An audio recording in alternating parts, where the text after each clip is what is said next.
Hello students, तो आज हम लोग पढ़ेंगे रीडिंग बी, जिसमें कि एक्सक्यूजेस एंड एक्सक्यूजेस के बारे में हम देखेंगे कि एक बच्चा है वो कैसे अपने टीचर के सामने एक्सक्यूज़ बना रहा है, मतलब बहाने बना रहा है। जब वो स्कूल पहुंचता है तो वो लेट रहता है, तो उसका टीचर कहता है लेट अगेन बैंकिंग शॉप बच्चे का नाम है। उससे पूछते हैं कि आज फिर से late, what's the excuse this time. And teacher को पहले से पता है कि अब ये कोई ना कोई एक्सक्यूज मतलब कि बहाना बताएगा। Not my fault sir, banking shop कहता है मेरी गलती नहीं है सर। Whose fault is it then, teacher कहता है तो फिर अगर तुम्हारी गलती नहीं तो किसकी। तो बच्चा बोलता है ग्रैंड मास सर, मतलब जो उनकी दादी माँ है उनकी। Grand mass, what did she do, तो कहते हैं उन्होंने क्या किया। सी डाइड सर, तो ये बहाना भी बना रहा है ऐसा कि ये बताता है कि उनकी गलती ये है कि उनकी मृत्यु हो गई, वो मर गई। डाइड, तो फिर क्वेश्चन मार्क, मतलब कि टीचर को यकीन नहीं होता। और क्यों यकीन नहीं होता, तो आगे लिखा हुआ है see seriously dead already sir, sorry all right sir. तो कहता है सो उनकी मृत्यु सच में हो गई है सर, ऐसा कहता है वो। तो टीचर इसके बाद कहते हैं that makes 4 grandmothers this term banking shop. तो टीचर बोलते हैं इस हिसाब से ये चौथी बार ऐसा हो रहा है कि तुम्हारी दादी माँ की मृत्यु हो रही है। Your grandmother's death 4 time, 4 बार। तो डेफिनेटली वो बहाना बना रहा है और वो कह रहा है कि ग्रैंड माँ की मृत्यु हो गई। और सब के सब all on PE days, all on PE days ऐसा कहते हैं टीचर। मतलब पीई का मतलब है फिजिकल एजुकेशन की क्लास जिस दिन लगती है, जिस दिन उनके शारीरिक स्वास्थ्य संबंधी एजुकेशन होता है, उसी दिन तुम्हारी दादी की मृत्यु हुई है चारों।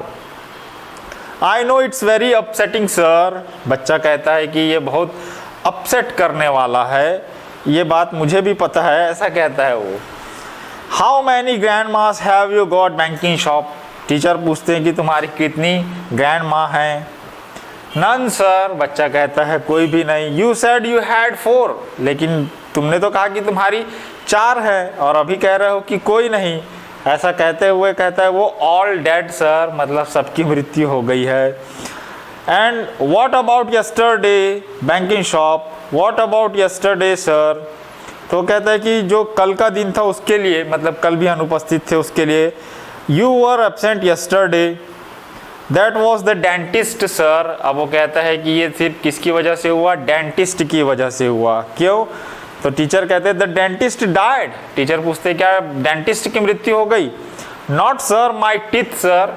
तो वो बताता है नहीं उनकी मृत्यु नहीं हुई, मेरे दांत में, मेरे दांत अर्थात उसके दांतों में दर्द रहा होगा, उसकी वजह से नहीं आ पाया। यहाँ पर ये कहना चाह रहा है again new excuse, you missed the maths test banking shop. और फिर वो कहते हैं कि तुमने जो मैथमेटिक्स का टेस्ट था उसको मिस कर दिया।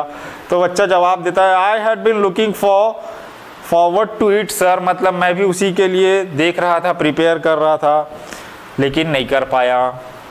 Right, line up for PE. अब फिर से फिजिकल एजुकेशन की क्लास है, तो वो कह रहे हैं कि टीचर चलो लाइन में खड़े हो जाओ। कांट सर, तो वो कहता है नहीं हो सकता।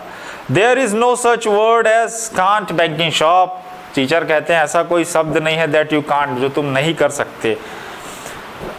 नो किट सर, तो अब वो एक और बहाना बना रहा है कि वो क्यों लाइन में खड़े नहीं हो सकता, क्योंकि जो फिजिकल एजुकेशन के लिए किट की आवश्यकता होती है, अ सेट ऑफ आर्टिकल्स जिस पे कुछ सामान होता है, ड्रेस से लेकर के अन्य चीज़ें, वो नहीं है। कहता ये मेरे पास किट नहीं है। वेयर इज इट, टीचर पूछता है कहाँ है। होम सर, बोलता है घर पर है। What is it doing at home, मतलब घर पर क्या काम है तुम्हारे पीई किट का। तो ये क्या जवाब देता है, नॉट आयरन्ड सर। तो पीई किट में सबसे जो उसका जो यूनिफॉर्म है वो प्रेस नहीं हुआ, उसको इस्त्री नहीं किया गया है, ऐसे बताता है, आयरन नहीं किया गया है। कुडंट यू आयरन इट, तो टीचर पूछते हैं कि क्या तुम खुद से उसको आयरन नहीं कर सकते। कांट सर, बोलता है नहीं कर सकता। टीचर बोलते हैं वाई नॉट, क्यों नहीं कर सकते। Bad hand sir, bad hand का मतलब यहाँ पर है when your hand pains due to wound और इंजुरी, अर्थात दर्द है, कहता है किसी पेन की वजह से, सॉरी किसी घाव की वजह से या चोट लग गई हो। ठीक, तो वो कहता है बैड हैंड सर, या फिर हो सकता है कि इसे प्रेस करना भी ना आता हो। लेकिन यहाँ पर आपके मीनिंग के जो मीनिंग से इन कॉन्टेक्स्ट, तो यहाँ पर उसका अर्थ है कि हाथ में दर्द, ऐसा कहता है वो। हु यूजुअली डज इट, तो वो टीचर पूछते हैं सामान्यतः कौन तुम्हारे लिए पीई किट को प्रेस करता है। ग्रैंड माँ सर, फिर से घूम फिर के कहानी आ गई ग्रैंड माँ पे, वो कहता है ग्रैंड माँ।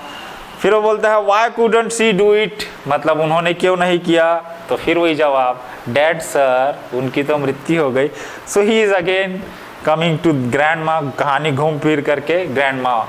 ऑल इन अ सेंस, ये बच्चा सिर्फ एक्सक्यूजेस दे रहा है, बहाने बना रहा है।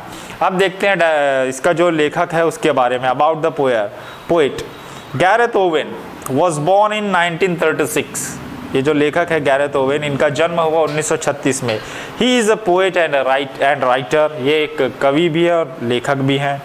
He received many awards for his poetry, इनकी पोएट्री के लिए अवार्ड भी मिले हैं बहुत सारे। ही lived in England and wrote place for children and adults, ये इंग्लैंड में रहते थे और इन्होंने बहुत सारे प्ले ड्रामा लिखे हैं बच्चों के लिए, बड़ों के लिए। ठीक, इसके नीचे आपका दिया हुआ है जो मीनिंग्स इन कॉन्टेक्स्ट, इसको मैंने इस बार बताने की कोशिश किया हूँ, तो मैंने इसी में बता दिया हूँ।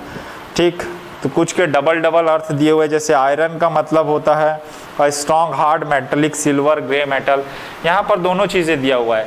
एक आयरन जो लोहा होता है वो, और यहाँ पर जो आयरन का मतलब है वो प्रेस करने का, तो उसको लिया हुआ है यहाँ पे to strengthen the crease of a piece of a cloth, जो कपड़े पर हम इस्त्री करते हैं उसके लिए। ठीक, एक्सक्यूज़ का मतलब reason to give explain your wrong doing लिखा हुआ है, उसके साथ दूसरा एक्सक्यूज़ मतलब किसी को माफ़ करना भी होता है। तो इस तरीके से हमारा जो रीडिंग भी है वो कंप्लीट होता है। इसको आप लोग स्वयं से पढ़ करके देखिएगा। Thank you.